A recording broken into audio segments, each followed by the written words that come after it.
Good afternoon, ladies and gentlemen, and welcome to another edition of our AHI Virtual Speakers Forum.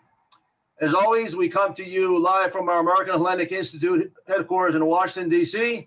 My name is Larigakis, and once again, I welcome you to this edition of our Speakers Forum. Today's topic, 2,500 years since Thermopylae and Salamis, their continuing relevance for today. Now, we had hoped to have presented this program live during our annual dinner celebrations earlier in March of this year, but because of the COVID and the ongoing problem of COVID, we were not able to present this program live, but at least we're able to do it today via the Zoom platform that everyone is accustomed to. Today's program is sponsored by James H. Lego Company Incorporated out of Springfield, Ohio, and we thank our sponsors for supporting this event. Among the many nations in which humanity has divided itself over time, only a select few can trace their histories consistently over 2.5 millennia. The Greeks are among the select few. And the Greeks, of course, can take special pride in the central role they have played in shaping Western culture.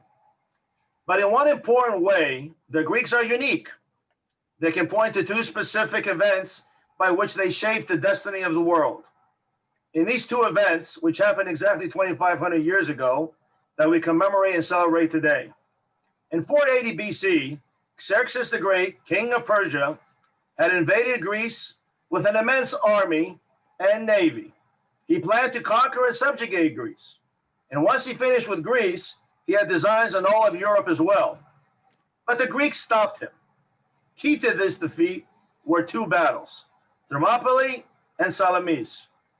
It is no exaggeration to say that the West as we know it today was born at Thermopylae and Salamis. Those battles, which we'll hear more about from today's speakers, left Greece safe to experience the classical age. Literature, science, philosophy, politics, art, and architecture could thrive. Europe, too, was safe and could inherit Greece's legacy and expand on it later in ages. In effect, the Greek defeat of the Persians permitted Europe to experience the Roman and Byzantine empires, the Middle Ages, the Renaissance, and all that has followed for the ensuing 2,500 years. That is why we commemorate and celebrate today. As Greeks, we can forever be proud of what our ancestors did those 2,500 years ago and to shape the destiny of the world. To help us commemorate these remarkable events and to understand the continuing significance in our own time, we have two distinguished guests, an old friend from days when he was the Greek ambassador here in Washington, D.C. in Alexandros, Mallias, and a friend for many years, the mayor of Sparta, the Honorable Petros Doukas. I will introduce each in turn with a short biography as they present. But up first, representing the 300 is the mayor of Sparta, the Honorable Petros Doukas. He became mayor of Sparta in September 1 of 2019. And of course, as we say, is currently in the midst of a years-long celebrations of the 2,500 years of the Battle of Thermopylae. He received a BA in International Affairs from George Washington University, an MBA in Finance from Columbia University, an MA in Economics, and a PhD in Economics from NYU. Mayor Doukas has served in a number of prominent positions in the private sector, including Vice President of Citibank New York, the Treasury Division, Country Head of Citibank Greece, Chairman of the Boards of PepsiCo Greece, Ericsson Greece, AGT Iraklis Cement, and Nova Pay TV Group. I don't know where you find the time to do all these things, Mr. Mayor. In government, he held positions as Deputy Minister of Foreign Affairs, Deputy Minister of Finance, and a Member of Parliament representing the Attiki region. He is currently the chairman of the Hellenic Golf Federation, and he bugs me every year to try to do our golf event in Athens, and maybe one day we will do that. He's Capital Partner SA for Investment Banking Advisors, and the International Chamber of Commerce in Greece.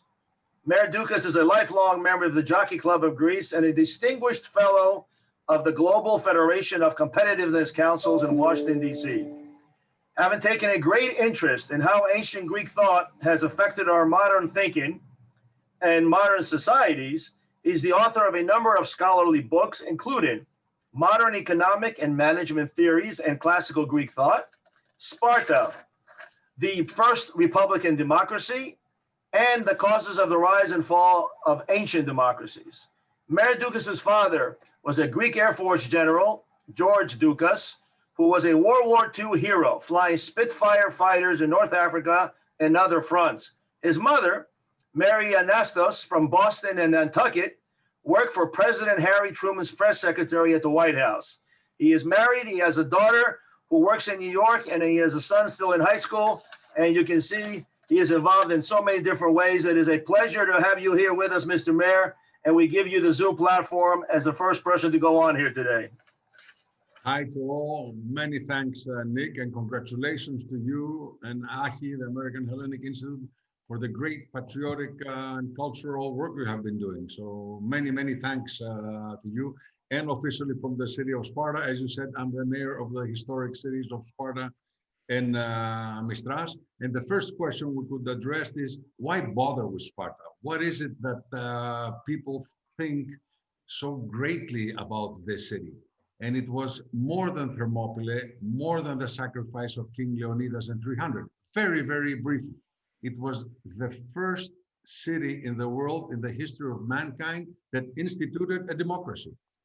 200 years and 300 years before the reformations of Solon and Clisthenes in Athens. They had a full democracy.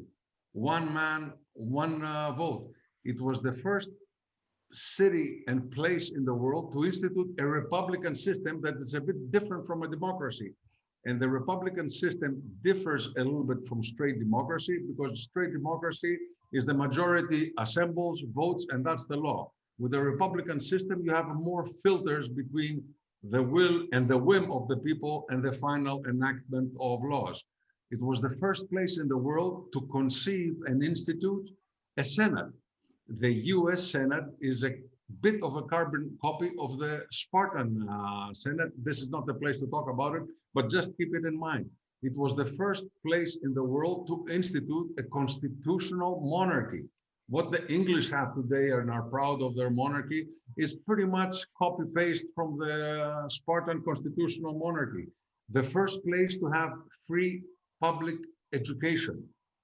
A major event that nobody has conceived as much, and the first place to conceive of the Olympic truce. When we're talking about trying to have countries have a truce between them, that was a thought that, according to the ancient texts, of course, we never really know what happened at those times. It was a concept of Lycurgus, and because Sparta was the prime force, he could enforce that Olympic truce.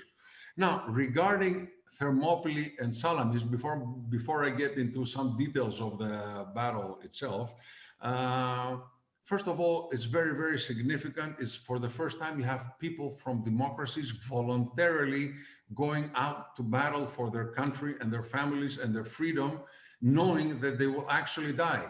When King Leonidas went to Thermopylae with his 300s, and I'm coming in a minute and for a very short period, he knew that the oracle in Delphi said, either Sparta will lose a king or it would be looted itself.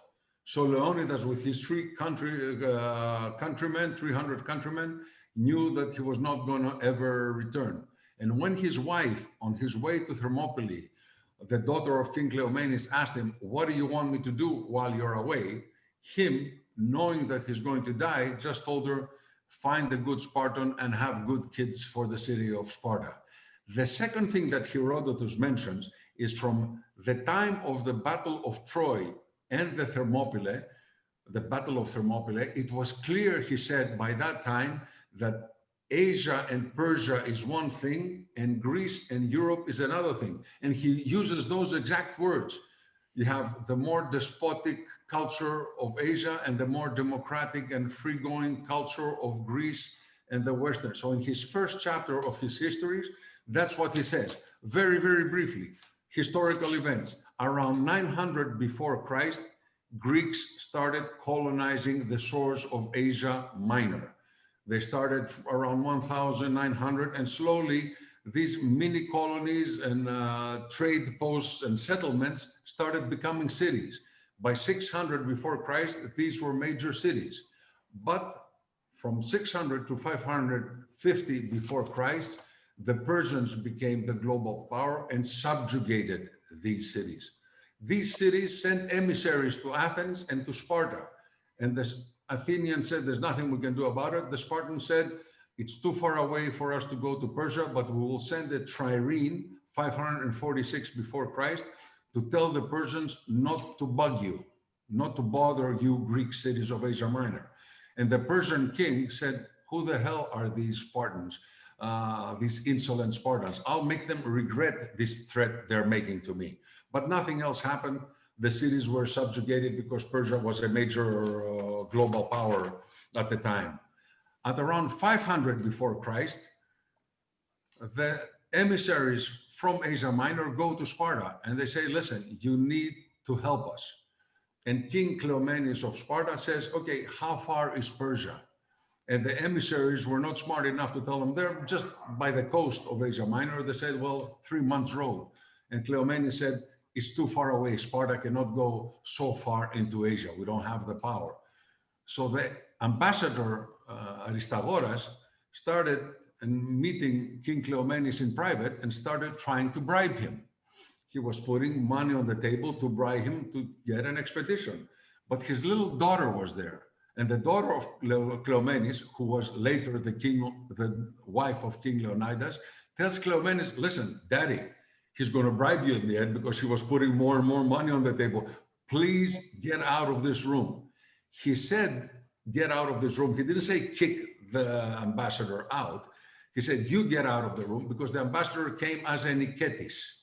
So he couldn't get him out of the house. So the guy, the king said, okay, I'm leaving the room because this thing is getting to be dangerous. But when the same emissaries went to Athens, the Athenians said, okay, they got somehow excited about the wealth of Asia and the way the ambassadors portrayed the wealth of Asia. And they sent an army to Asia and they burned the city of Sardis, the Lydian city of Sardis, which was a property of the king of Persia, 499 before Christ. The Persians counterattacked and the expeditionary force of the Athenians was annihilated.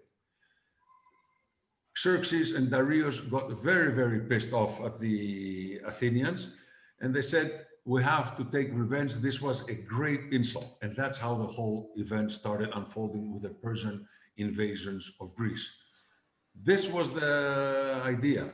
They had the council of Persian nobles, and one of the Persian nobles told them, you're crazy. It's too far away. We need a huge army. The Greeks have strong navies. How are we going about it? Please, Xerxes, don't do it. But Xerxes counterattacked with 4 arguments, which I've written here just in case I forget them. The first thing Xerxes said, and for the first time in history this is recorded, I want one country under the sun. When they said about the British Empire that the sun never sets, this is a copy-paste for what Xerxes said to his advisors. I want one country out of under the sun. I don't want nobody else to exist other than our properties. The second thing he said, which is very, very interesting, and for scholars interesting to study, is if I don't do it to the Greeks, they will do it to me, which is what happened with Alexander the Great, of course. The third argument was, listen, guys, if we always think what could go wrong, and people were saying, what about this, what about, we'll never do anything. We really have to decide and get on with it. And the fourth argument that Xerxes said, and is good for management students, is that great things require great risks. He says, no risk, no return, which is something we learned in the first year of finance. Xerxes started the campaign taking with him the whole of Persian aristocracy. It wasn't that, your son was a friend of the family and could stay back home safely. No, he wanted to make sure that everybody is with him. So he started this expedition, which according to Herodotus, had about 2 million not just soldiers, but also ancillary.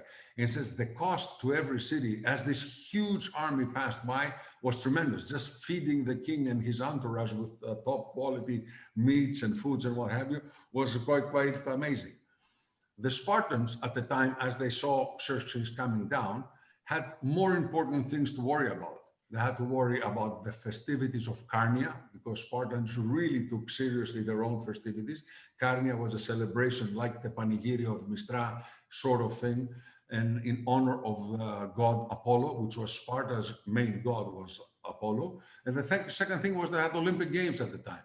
So they say, you know, we cannot bother with the Persians. But as they saw the problem coming down very seriously, they said, okay, let's hastily ask King Leonidas. And King Leonidas asked 300 Spartans who had kids. These were not his bodyguards, were people who had kids. So in case they died, there was some offspring left behind. They went to Thermopylae along with Corinthians, the 700 Thespians, and from people from other cities, about 5,000 strong, and some helots, of course, as ancillaries to the Spartan army. They went to the Straits of Thermopylae, which were quite narrow, and they had a fortification there. And for the first 2.5 days, Xerxes had a really horrible time. And he said that he was whipping the soldiers not to retreat under the heavy armament of the Spartans and the rest of the Greeks. The Persians were more lightly armored. The Spartans had heavy cuirasses and what have you. The third day, this guy, Ephialtes, which is a horrible name in Greek history, said, I have a passage. We can go and sidetrack Leonidas. And Xerxes was excited. They went by and they saw the passage was guarded by 500 people from Phocia, near Thermopylae. And the guys from Phocia really got ready to defend themselves. And the guy from the Persian general said, don't bother with them, let's go for the Spartans. And they completely neglected the Phocians and they continued straight to Thermopylae. When Leonidas found out about it, that he was being sidetracked, he said to all the Greek armies, please go to defend your cities. I will stay here myself to defend for as long as I can.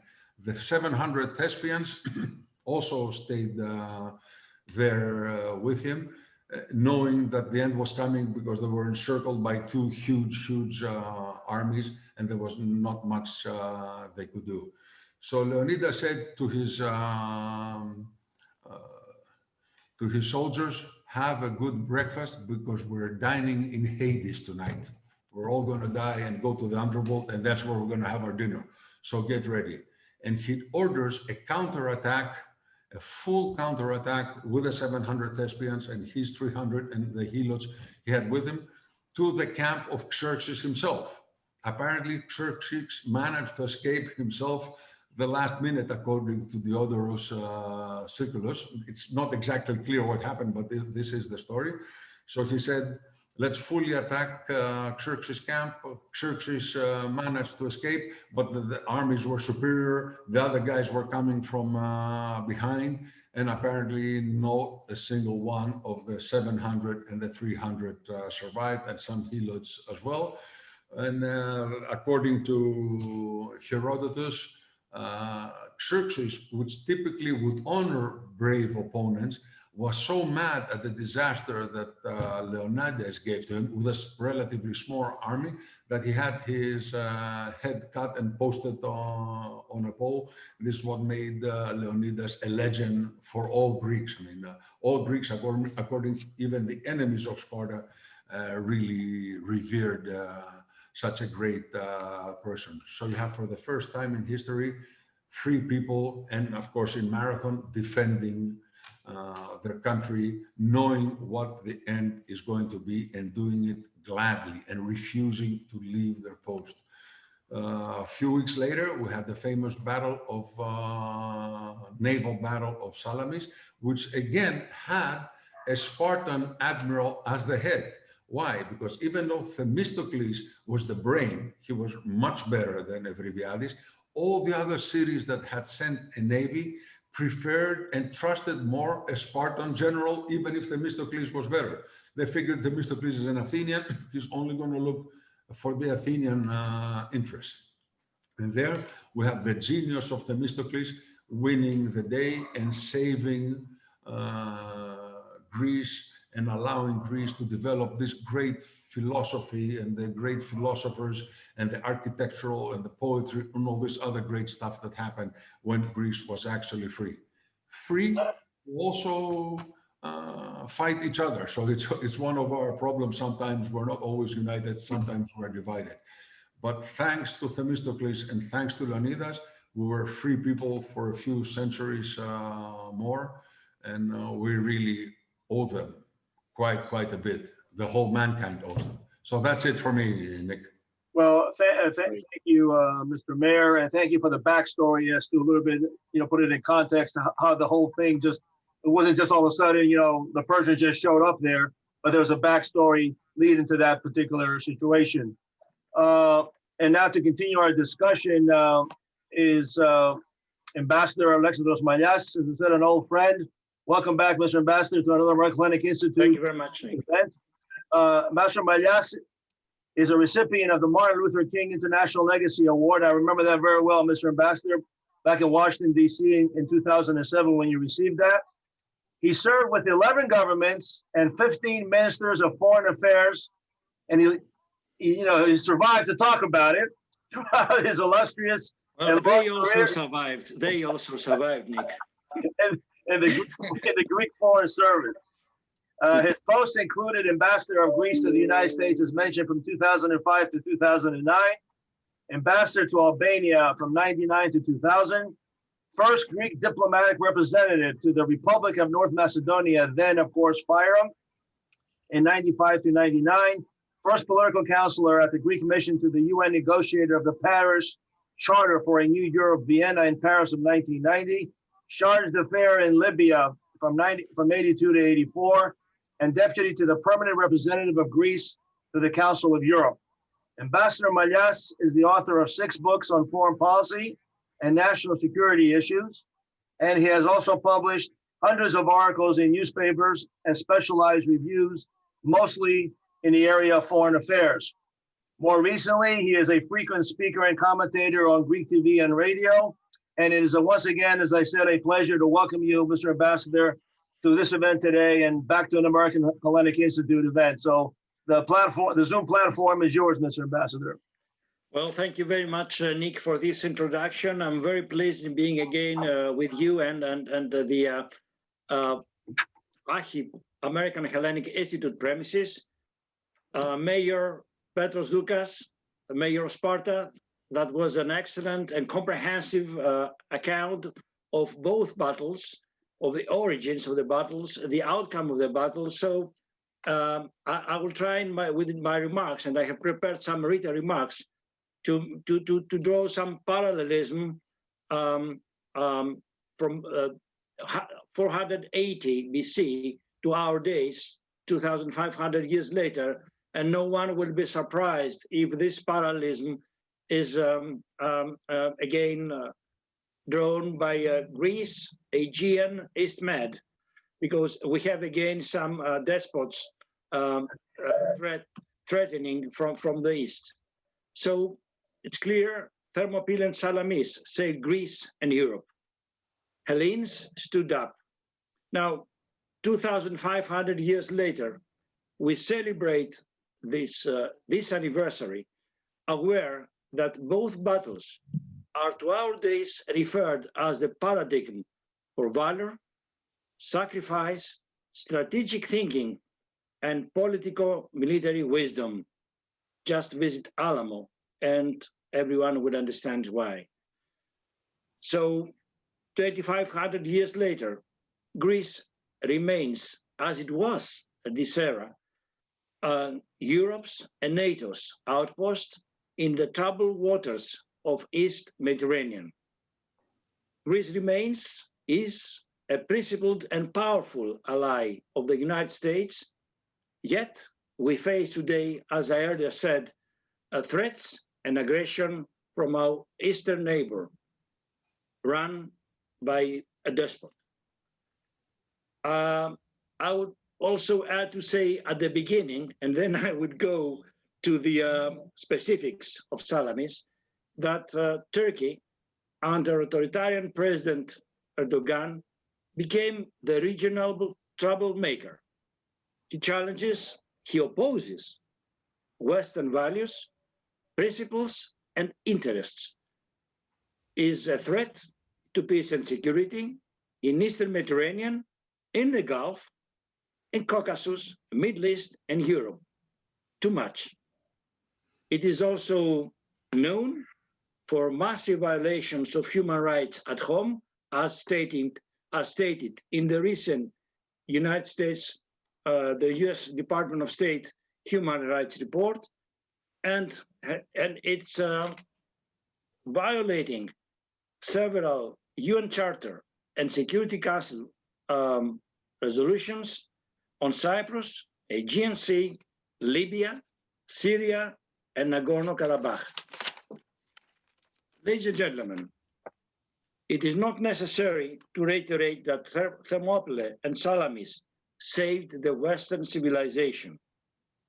2,500 years ago, Hellenes countered despotism, saving thus democracy and the anthropocentric, a man, the center of political and social systems. Demokratia, democracy, would have never been a prototype of our shared political systems. Salamis is the paradigm also for political and military leadership, strategy, as well as of psychological warfare and intox. And I'm particularly referring to this as I know that there are some people from the several defense academies attending this webinar. Xerxes embarked in an unprecedented military expedition against Hellas. Herodotus, in his histories, offers an amazing account of the Persian views, of the Persian expansionist views, and a fine description of Xerxes' multi-ethnic army. He also offers us an account of the state of mind of Hellenes. The Persian king asked Demaratos, the ex-king of Sparta, self-exiled to Susa, that was not something uncommon in that era, to explain the state of mind of the Hellenes. Demaratos commented, I quote from Herodotus, "There is no way that they will accept your stated intention to enslave Hellas. Next, even if the other come to see things as you do, the Spartans will certainly oppose you in battle. They will engage you in battle.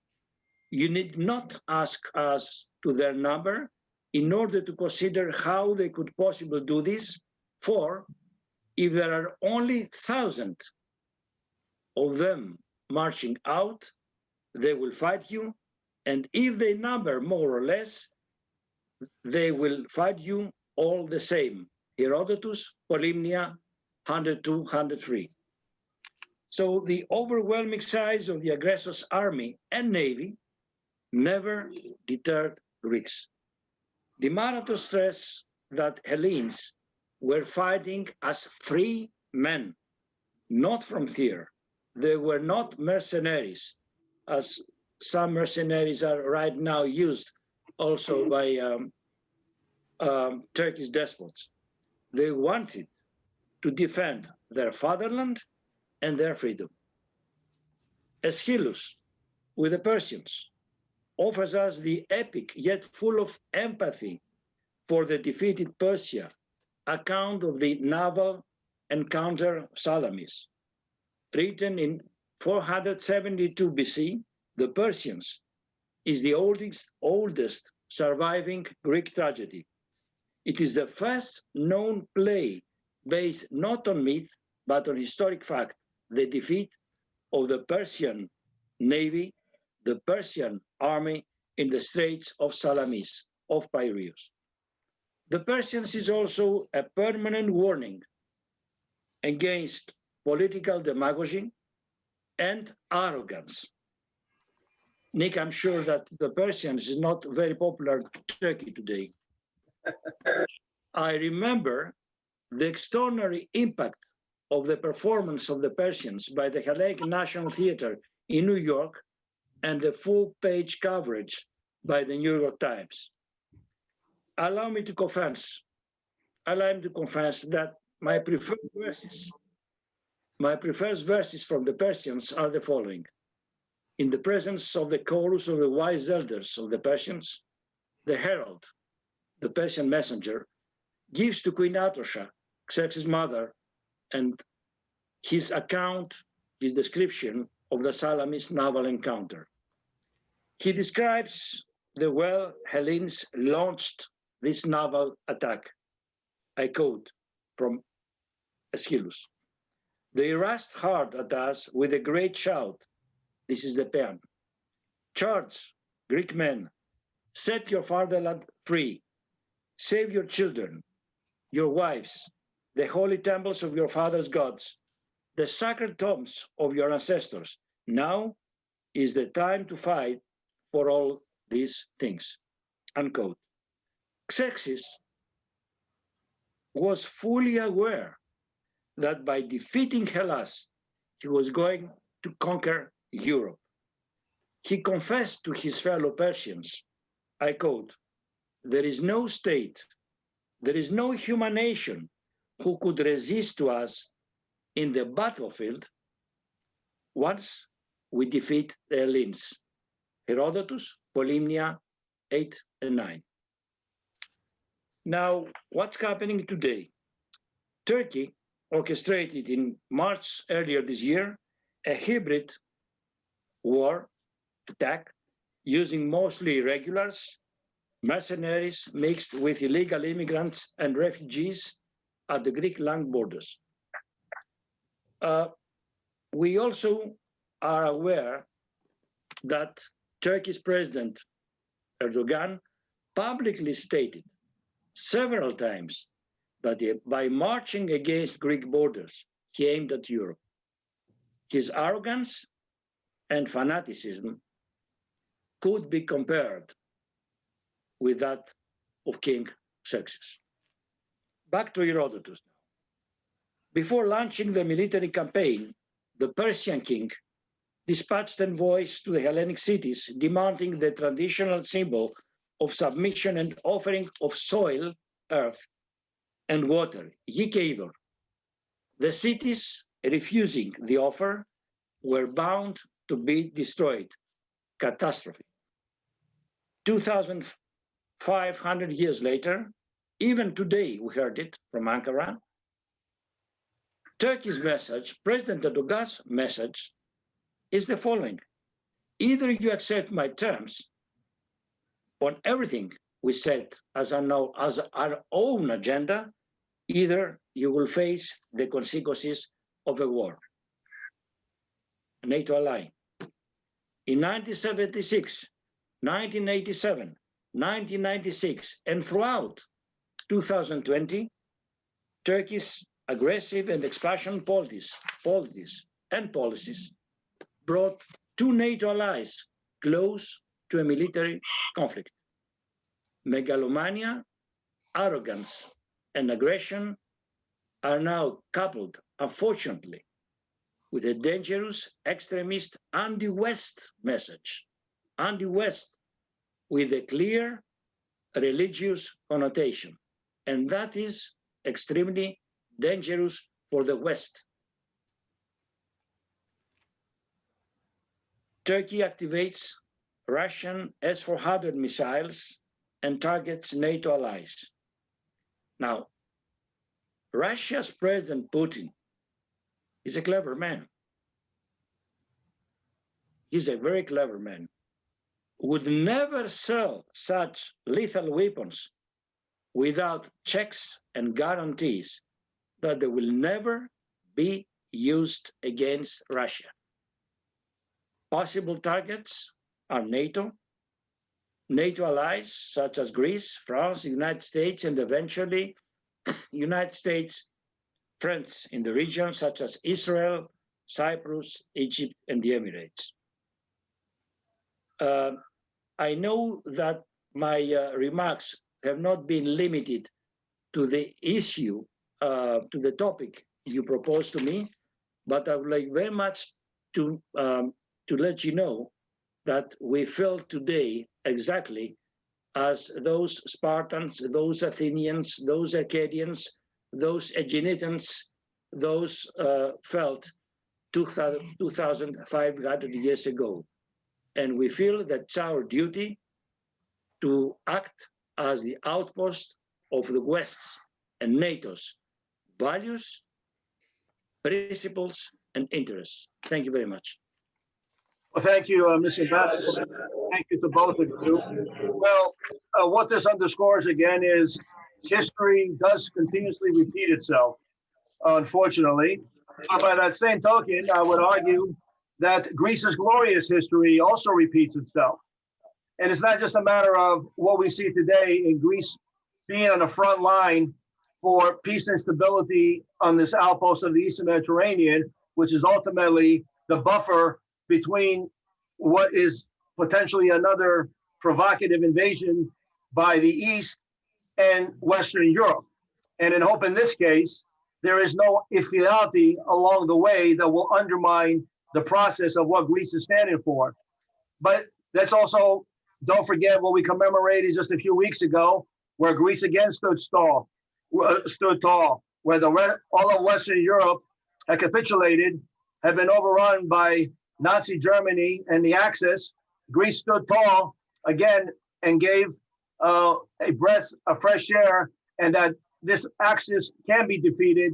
And although Greece itself got defeated, it took almost 200 days, and ultimately many attributed with changing the course of the war of World War II. So it does repeat itself, but it repeats itself also in a positive way regarding Greece's heroic stance.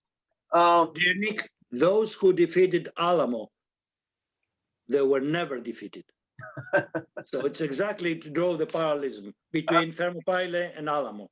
Absolutely. Regarding the subject matter at hand today, and in terms of take us a little bit through some of the logistics, if you will. I'm a kind of a logistics realist kind of guy.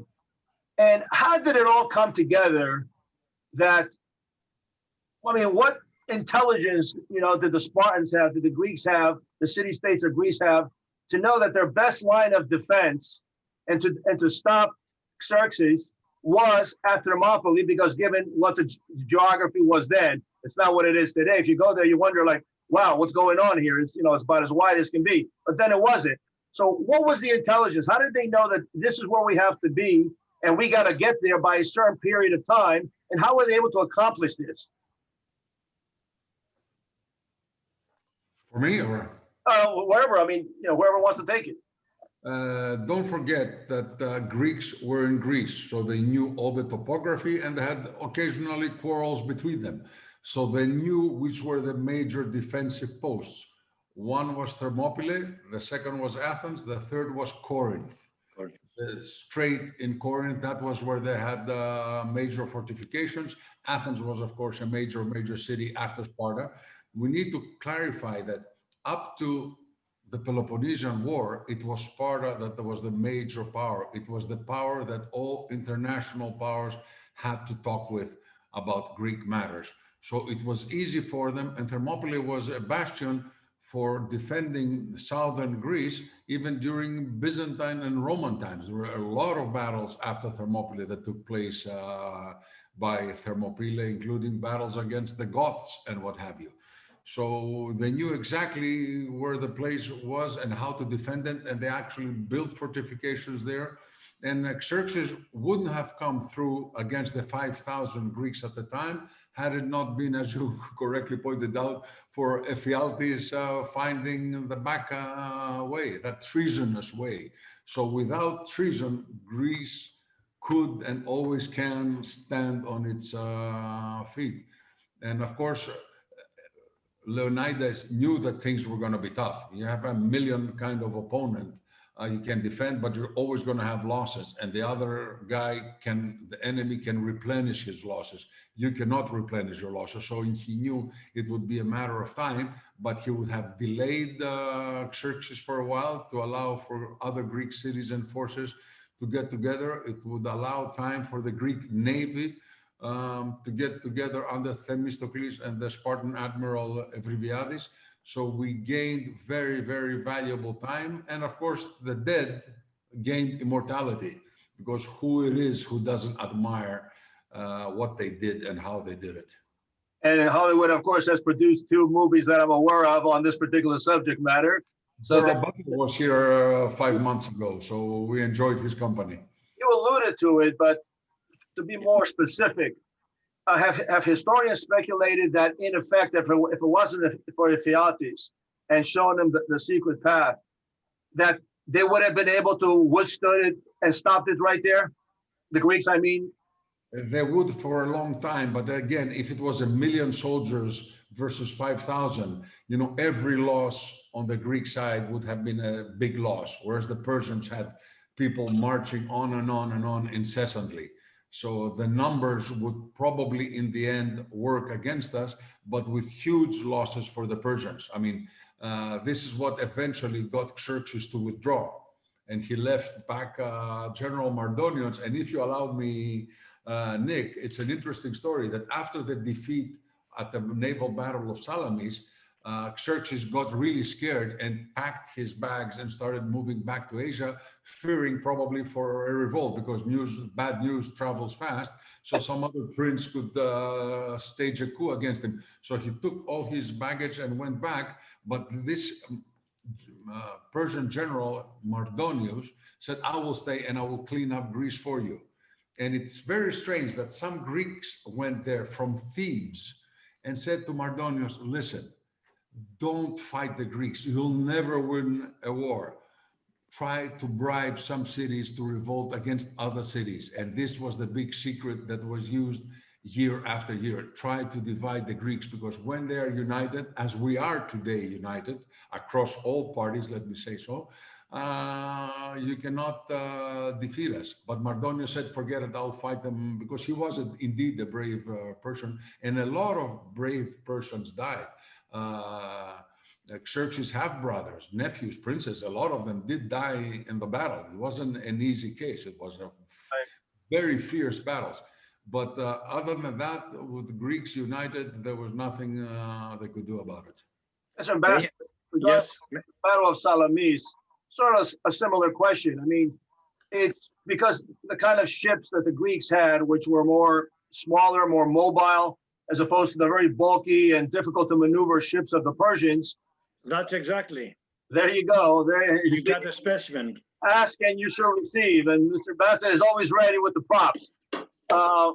Well, we live in the era of the of maps and maps and proofs.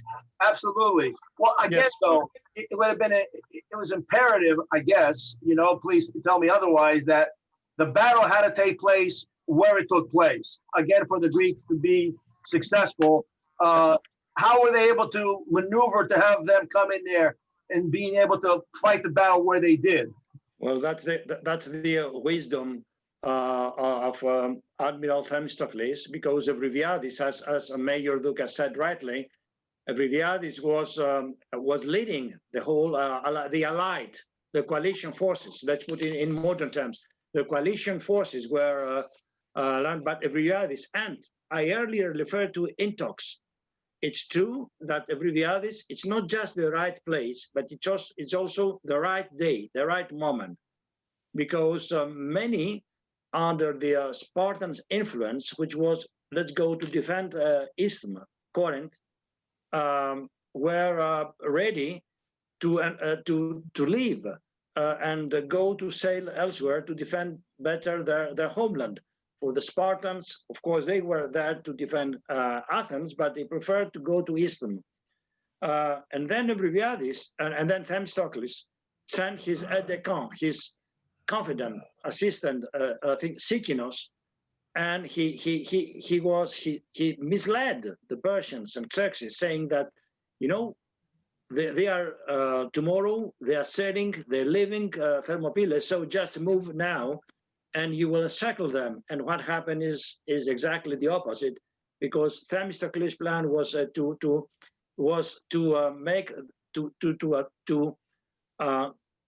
the Persians get engaged in a very narrow strait where their fleet could not maneuver. So they were outmaneuvered. And that is the genius. But if you allow me, I want also to go back to the Thermopylae, because I think that the 700 Thespians are the forgotten heroes of history, first in Greece and then at global, because the Spartans were forced to leave to fight till the end because they were obeying to their own laws, Tiskinon, Rimasi, Pithomeni. But the Thespians, though Leonidas proposed them to leave, Thespians is not far from Thebes, Beosi. So they said, no, we'll stay and fight with you. So I think that it's good to know that Salamis, the naval encounter of Salamis, had a lot of strategic thinking, that means geography. When the battle had to take, the initiative was on the behalf of the Greeks, Athenians, the Spartans, those from Aegina, this island very close to Piraeus. And I think that made things work. There was a chaos, a confusion, and an impossibility for the Persian admirals and Xerxes personally to lead this naval encounter. So the last battle where truly the Persians, the Spartans excelled, was a ground battle in Platees in 749 BC. And we had also the naval encounter of Mycale, which since then, that was the end of the Persian wars. Never since these battles, Persia, any Persian king thought or contemplated with the idea to invade Greece. That is also why it was so critical for all of us. Okay, we have a couple of questions from our audience, and I do remind our audience again to please use the Q&A function at the bottom of your screens to send in your questions. There are two questions, any one of you can take. One of them says, Xerxes passed through northern Greece. How did the northern Greek city-states react to the Persians? Well, most of them had to succumb. There were no battles reported because they were mostly smaller cities, and they had to take the brunt of the cost of Xerxes' entourage and the army of feeding them.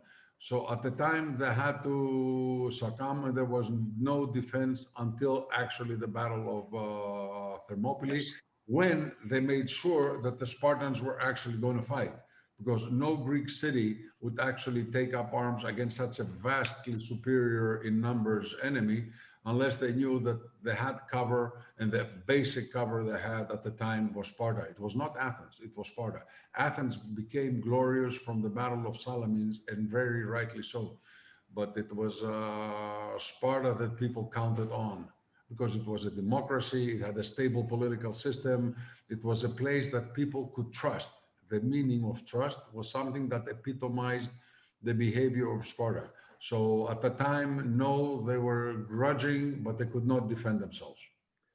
Can I add something? I think Major Doukas said something very precise, that they, according to Herodotus, yes, all the, let's say, the dignitaries of the cities had to feed the Persian army. And Herodotus says, quotes one of the these leading figures of one city, saying that they were lucky that the Persian army had to be took just one lunch per day, but there was not enough food to offer them two lunches, lunch and dinner. And also many, yes, many, of course, the numbers are exaggerated, Herodotus numbers, figures, which were mentioned by Major Doukas. But it's also interesting to say that Herodotus says that wherever they're crossing some rivers, there was not any water left in this river. So you can amount the amount of logistics needed to support, to feed this army. But we have to be, we have to acknowledge the fact that from a logistic point of view, the expedition was well run. Very good. Nick, can I make a little parenthesis? Please. About the ambassadors that the father of Xerxes, Darius, before he invaded Greece himself, sent to Athens and Sparta. Both the Spartans threw them in a pit, and so pretty much did the Athenians. So Herodotus says that Xerxes, remembering what happened to his ambassadors, did not venture to send ambassadors to Athens and Sparta and ask them to surrender. But a few years later, Herodotus says that things were not going well in Sparta. The crops were not good, and the oracles and the omens were not good. So they assembled the Spartans, and they said, it must have been because we did this atrocity against the Persian ambassadors. Says it wasn't really honorable what we did. So what we need to do, since we killed 2 ambassadors of the Persians, we send 2 free Spartans to Persia to sacrifice themselves and allow the king of Persia, without asking anything in return, without saying this is part of a deal, just go there and be killed by Xerxes, and maybe that may have some effect on our crops, not on the relationships between. And these guys, in the center of Sparta, Mr. Sperthias and Voulis, 2 young Spartans, said, we will go voluntarily. So they go to the court of King Xerxes, and they said, you know, we're here to be executed in retaliation, in free retaliation to what we did to your ambassadors. And the guards of Xerxes told them, bend on your knees, Spartans. And the 2 Spartans said, very, very proudly, we are here to get executed, not to worship a common person. And Xerxes said, you know, don't bother with it. Go back to Sparta. I'm not going to execute it. I'm not going to do the atrocity that the Spartans did to you. And he set them free to go back to Sparta, which is a very interesting piece of history. Well, maybe that's where Metaxas was generous in Emmanuel Grazi on October 28th. Another question that's come in, I got 2 more that have come on the screen. Why did Themistocles go over to the Persians after being such a hero for the Greeks?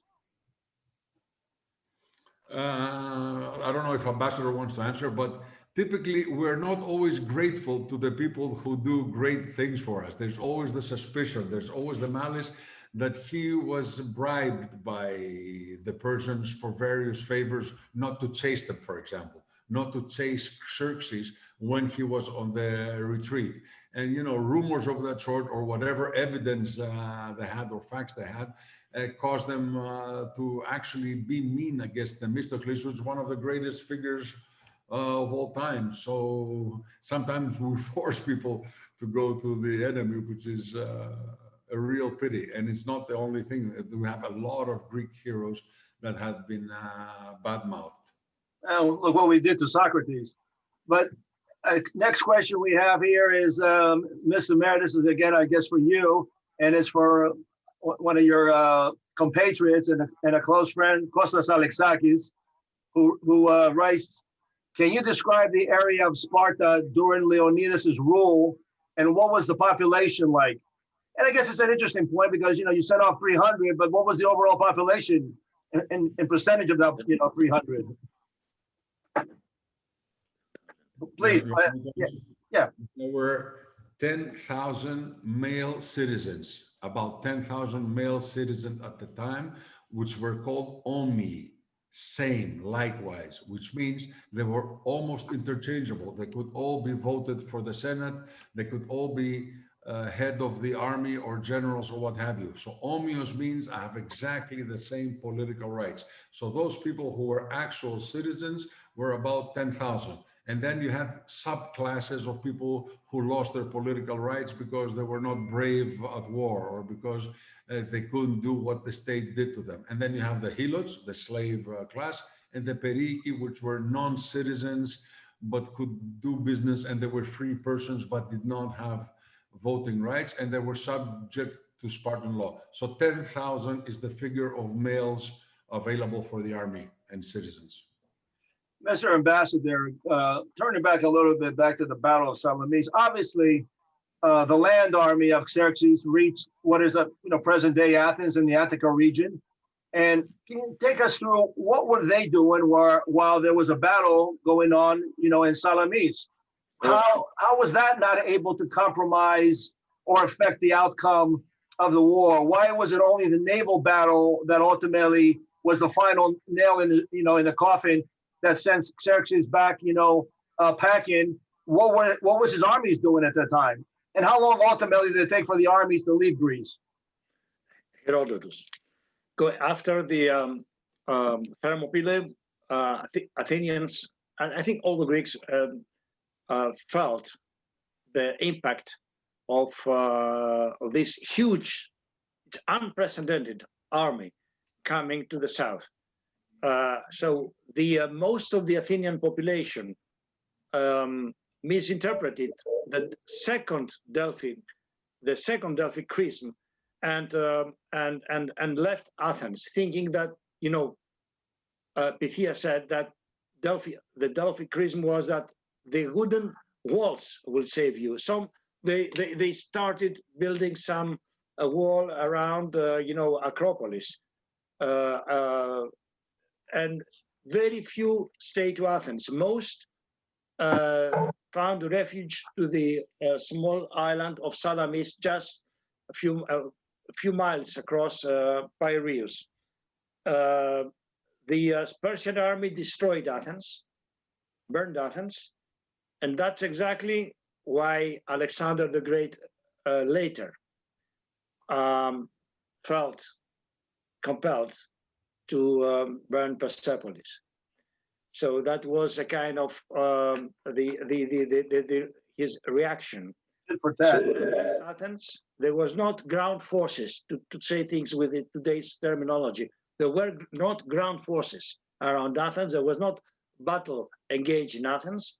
After Salamis, as Major Doukas said, Mardonios with I think 300,000, the elite of the Persian forces stayed retreated in Thessaly and then engaged the Battle of Plataea next in 470, which is next year, 2021. We are going to celebrate 2,500 years from the Battle of Plataea. So that was after Salamis, the naval encounter of Salamis. The next big ground battle land battle was in Plataea, which is not very far from between Thebes and Athens. So the response is because there were not ground forces to engage this huge Persian army. They preferred, and that is the stratagem of Themistocles' stratagem, to engage them with a naval encounter at the Straits of Salamis. I want to have two more questions before we conclude here. And let me maybe just take, I'll go, Mayor Doukas, I'll ask you, I know you've been heavily involved this year in the commemoration of the 2,500 years. I'm sure probably COVID has impacted in terms of some of the things that you wanted to do to commemorate this very significant anniversary. Can you just, for our audience, tell us some of the things that you've done or maybe are still planning to do, hopefully between now and the end of the year, or maybe even after, just because of COVID this year being such a problem to do and to host events? Well, we want to host a major events on constitutions. Why the US Constitution is a copy of Lycurgus Constitution and how Lycurgus Constitution produced people like King Leonidas. King Leonidas, as you said before, didn't just come off of a sudden. I mean, he was the product of a whole educational system of Sparta. So one is with possibly NYU and George Washington and other universities have a major international constitutional conference.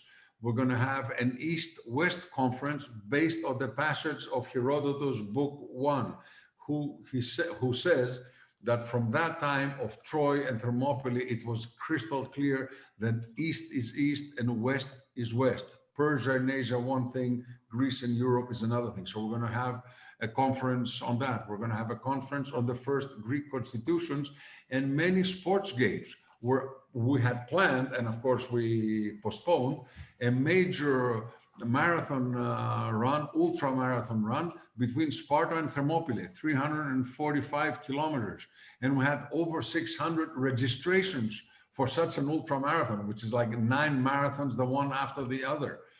We had a separate marathon from Thermopylae to Athens, relay runs from Sparta to the top of Mount Taygetos. We had poetry sessions in the central square of Sparta, ancient Greek cooking lessons, melazomos, which apparently even the ancient Greeks couldn't tolerate. And people said you have to be a Spartan to be able to eat this melazomos, which was full of blood and what have you. So it's a very, very great number of things. We're going to have by the river of Rotas a sculpture event where the top Greek sculptors will come with their materials and teach young Greek Spartans how to make nice sculptures right by the banks of river Evrotas. So there's plenty of actions that we were going to have. So obviously all the things you're talking about, most likely we'll have to go into 2021, obviously, right? Probably the second half of 2021. We want to make sure this COVID thing is over. We want people to feel relaxed. Right. And these things that masses of people should be able to enjoy. So we're going to have a lot of stuff, and we're going to solicit yourself and Ambassador Mallias to support us in this effort. We want you with great pleasure. Experience. The way we can possibly help. And of course, we have Greece's 200 bicentennial anniversary next year, and we don't know how that's going to play out because of the continuing COVID problem. You want to add something, Mr. Ambassador, before I ask you a final question? I think 2021 is a perfect day to celebrate the Sparta's contribution, because the last battle of Plataea, the Spartan ground forces played a critical role. So with General it fits very well. Excellent. Oh, Mr. Ambassador, I know you've been trying to tie in history to the contemporary situation in the Eastern Mediterranean and what we've seen from Mr. Erdogan. You called him a despot. You can call him a few other things, but we have an audience here, so I won't use certain words. But be it as it may, he is who he is. And unfortunately, he continues to be as provocative as anyone has ever been, and continues to threaten not just Greece's territorial integrity and sovereignty, once again, from a force from the East, but ultimately that of the values, the principles, and the morals of Western Europe, and even Western democracy, I would say. So how do you see this thing playing out ultimately? Greece has stood alone in Thermopylae and Salamis and defeated the enemy. Can Greece today ultimately be by itself and defeating, or continuously to push back this continuous wave of provocation by Mr. Erdogan? Does Europe has to stand up? The United States has to stand up. Appeasement of Turkey needs to end. Your comments. Amazingly so, Nick. I will move beyond Greece and beyond Cyprus. If that is my concluding remark, I would like to say that, responding to your question, that it's not just Greece or Cyprus at stake. The big issue today, the big issue is that the West, the pillar of the Western cooperation, coalition, NATO, is NATO's credibility is today at its historic low point. It's at its lowest because double standards, apathy, and a non-principled stance could lead to an uneven, selective display of solidarity and the hazardous non-implementation of the backbone of NATO's, of the Atlantic Charter, which are Articles 4 and 5. And I said earlier that when a Russian president sells weapons to Turkey, he maintains the checks and the control that S-400 will never be directed against Russia. So who is the target? I say Greece personally. No, I think that's the number one. Not only Greece, United States, France, Israel, Saudi Arabia, and the list is increasingly long. The only Every argument day. I would say there, Mr. Pastor, is that they are now bordering, they are not on the immediate borders, okay, of Turkey. Greece is. And therefore, in my Yes. opinion, that, you know, the number one unfortunate beneficiary of aggression of S-400s would be Greece itself. So, Yes, you are right, Nick, but I want also to make the point that now we have a country, a despot, a despot in 2020, who declares a culture, a religious, I don't want to go to the war, but challenge to Europe, to the West. And that is alarming. That is alarming. well, So it's just, we are there. Greece is a very powerful and strong ally. We have a highly performing Air Force and Navy. So we still are in control, but it's true that the allies, our allies, and the United States in particular, which is the pillar of NATO, has to realize now that standing by Greece, standing with Greece, you deserve your own interests. well, Yes, sir. we will leave it there, but it kind of it's an interesting segue into our next week's discussion. And ladies and gentlemen, next week's discussion, many people have heard me say over the years, I personally think of Greece's Hellenic armed forces as being some of the best armed forces within NATO, and actually exercises with that pilots engage in every year. Greek Air Force pilots always come consistently number one, number two, but at the top. And I always view Greece as a mini superpower within the context of the Balkans. So to address that and to give a better understanding of the Hellenic armed forces and what their defense policy is, next week on the 18th of November at 2 o'clock East Washington time and 9 o'clock Athens time, we're going to have the Minister of Defense of Greece, Nikos Panayotopoulos, Great. and we're going to have a PowerPoint defense policy briefing to show you on a map with arrows the significance of Greece, where Greece plays a role within its region that very few people have had an opportunity to see. I've had an opportunity to see it many times when in visiting the Ministry of Defense, and I thought it would be an absolute wonderful thing to have as a Zoom, and it coincides with the commemoration of the Hellenic Armed Forces Day, which is November 21.